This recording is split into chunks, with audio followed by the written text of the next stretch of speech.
അണ്ണൻ വിളിക്കിറങ്ങി. എന്താണോ അണ്ണൻ വെളിവിട്ടിറങ്ങി വരി. നീ പണ്ട കണ്ട പെരിച്ചാലി പോലും നിമിടിക്കാണ്ട് ഇപ്പോഴത്തെ കാലത്ത് ഈ പ്രണയത്തെ പറ്റി എന്താ പറയാനുള്ളത്? ആയിക്കോട്ടെ, ഇന്ന് നമുക്ക് ഇവിടെ തന്നെ കൂടാ. എല്ലാം അറിഞ്ഞിട്ട് തന്നെ കാര്യം. ഇപ്പോഴത്തെ കാലത്ത് പ്രണയമൊന്നുമില്ല, എല്ലാം ആണോ കളിക്ക് വേണ്ടിയിട്ടാണ്. എങ്കിൽ ആ വിഷയം ചർച്ച ചെയ്യാം. ചർച്ച വേണ്ട, ചർച്ച വേണം. ആണായാലും പെണ്ണായാലും കളിക്ക് വേണ്ടിയിട്ട് നടക്കുന്നത്.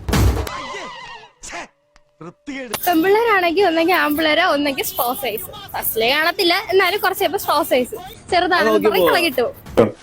മനസ്സിലായില്ല, എല്ലാം ഞാൻ പറയാം. അല്ലെങ്കിൽ പൈസ തീരുമ്പോഴത്തേക്ക് അവരെ തീർക്കും. കിട്ടേണ്ടത് കിട്ടിക്കഴിഞ്ഞാൽ തോന്നേണ്ടത് തോന്നാൻ ഇത്തിരി സമയം നല്ലതാ. അല്ലെങ്കിൽ വേണ്ട. ഇപ്പോഴത്തെ കാലത്തെല്ലാം കഴപ്പ് കയ്യിലിരിപ്പുണ്ട്. ആ, അത്ര തന്നെ. അന്ന് പറയാൻ കാര്യം എന്താ? എല്ലാരും മെജോറിറ്റി ഈ കഴപ്പിന് വേണ്ടിട്ടല്ലേ നടക്കുന്നത്. ഇത് കഴിയുമ്പോഴത്തേക്ക് രണ്ടിനും മടുക്കും. മടുക്കും. ഇപ്പോഴത്തെ ജനറേഷൻ മടുത്തിട്ട് അടുത്താളെടുക്കും.